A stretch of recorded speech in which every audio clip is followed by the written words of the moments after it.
Middle east की रणभूमि से इस वक्त की सबसे बड़ी और चौंकाने वाली खबर सामने आ रही है। ईरान की सियासत में एक नया और बड़ा मोड़ आ गया है। अमेरिका के राष्ट्रपति डोनाल्ड ट्रंप ने ईरान को लेकर ऐसा बयान दिया है जिसने दुनिया की राजनीति में हलचल मचा दी है। ट्रंप ने दावा किया है कि ईरान में अगले 5 हफ्तों के अंदर सत्ता परिवर्तन हो सकता है। सिर्फ इतना ही नहीं, उन्होंने यह भी संकेत दिया कि ईरान का अगला सुप्रीम लीडर, वहां का अगला नेता कौन हो सकता है। तो आखिर ये पूरा मामला क्या है? क्या सच में ईरान में तख्ता पलट की तैयारी है और अमेरिका की पसंद कोई व्यक्ति अब ईरान की क्या सत्ता संभालेगा? और ये वेनेजुएला मॉडल क्या है जिसकी चर्चा हो रही है? आइए पूरी खबर को समझते हैं। ट्रंप ने न सिर्फ ईरान में तख्ता पलट की डेडलाइन तय कर दी है, बल्कि यह भी बता दिया है कि अगला सुप्रीम लीडर ईरान में कौन होगा। ट्रंप बता रहे हैं ट्रंप ईरान में वेनेजुएला मॉडल लागू करने की तैयारी में है और उन्होंने अपनी पसंद के 3 नाम भी दुनिया के सामने रख दिए हैं।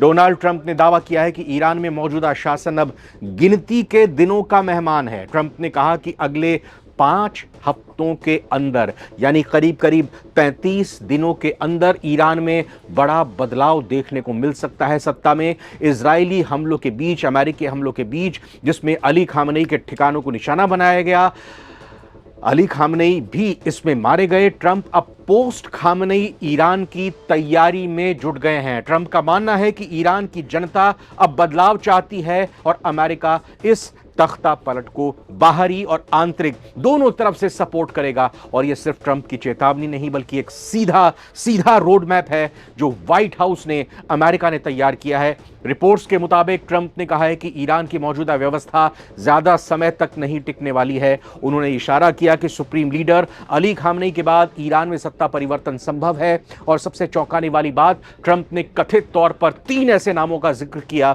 जिन्हें वो ईरान के संभावित नेतृत्व के रूप में देख रहे हैं। हालांकि आधिकारिक तौर पर इन नामों पर ज्यादा स्पष्टता नहीं दी गई है, लेकिन इतना साफ है कि अमेरिका की नजर ईरान की आंतरिक राजनीति पर अब गहराई से टिकी हुई है। जो कुछ भी अभी युद्ध के क्षेत्र में, मैदान में हो रहा है, उसके साथ साथ पैरेलल, लगातार, बराबर अमेरिका इस प्लान पर भी आगे बढ़ता हुआ दिखाई दे रहा है। अब सवाल ये उठता है कि वेनेजुएला मॉडल क्या है? दरअसल वेनेजुएला में अमेरिका ने निकोलस मादुरो के खिलाफ विपक्षी नेता जुआन गुआइडो को राष्ट्रपति के रूप में मान्यता दी थी। ठीक वैसे ही ट्रंप ईरान में मौजूदा धार्मिक नेतृत्व को दरकिनार कर एक समानांतर सरकार, पैरेलल गवर्नमेंट खड़ी करना चाहते हैं। खबरों की माने तो ट्रंप ने सुप्रीम लीडर की कुर्सी के लिए 3 नाम सुझाए हैं। पहला नाम शहजादा रजा पहलवी का है, जो ईरान के पूर्व शाह के बेटे हैं। दूसरा और तीसरा नाम ईरान के उन निर्वासित यानी ईरान से जाने को मजबूर किए गए, यानी कि ईरान से जो छोड़कर दूसरे देशों में रह रहे थे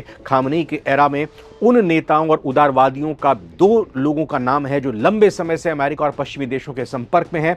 ट्रंप ने साफ कर दिया है कि उन्हें ये चेहरे पसंद आ रहे हैं और वो ईरान को एक आधुनिक देश के रूप में देखना चाहते हैं। और ट्रंप के इस ऐलान ने आग में घी डालने का काम किया है। रूस और चीन ने इसे अंतर्राष्ट्रीय कानून का उल्लंघन बताया है। वहीं ईरान की रिवॉल्यूशनरी गार्ड्स IRGC ने धमकी दी है कि अगर अमेरिका ने तख्ता पलट की कोशिश की, अपनी हुकूमत हमारे ऊपर थोपने की कोशिश की, तो इसका अंजाम पूरी दुनिया भुगतेगी। लेकिन ट्रंप पीछे हटने के मूड में नहीं दिखाई दे रहे। उनका अमेरिका फर्स्ट और ईरान फ्री एजेंडा अब अपने चरम पर है। अगर ईरान में अमेरिका की पसंद से नेतृत्व बदलता है तो उसका असर सिर्फ मिडिल ईस्ट तक सीमित नहीं रहेगा। तेल बाजार, अमेरिका इजराइल संबंध, रूस और चीन की रणनीति, सब कुछ प्रभावित हो सकता है। क्या आपको लगता है कि ट्रंप वाकई ईरान में तख्ता पलट करने में सफल होंगे? अपनी राय कमेंट बॉक्स में जरूर दें। हमारे चैनल को सब्सक्राइब करें। फिलहाल इस न्यूज में इतना ही। नमस्कार।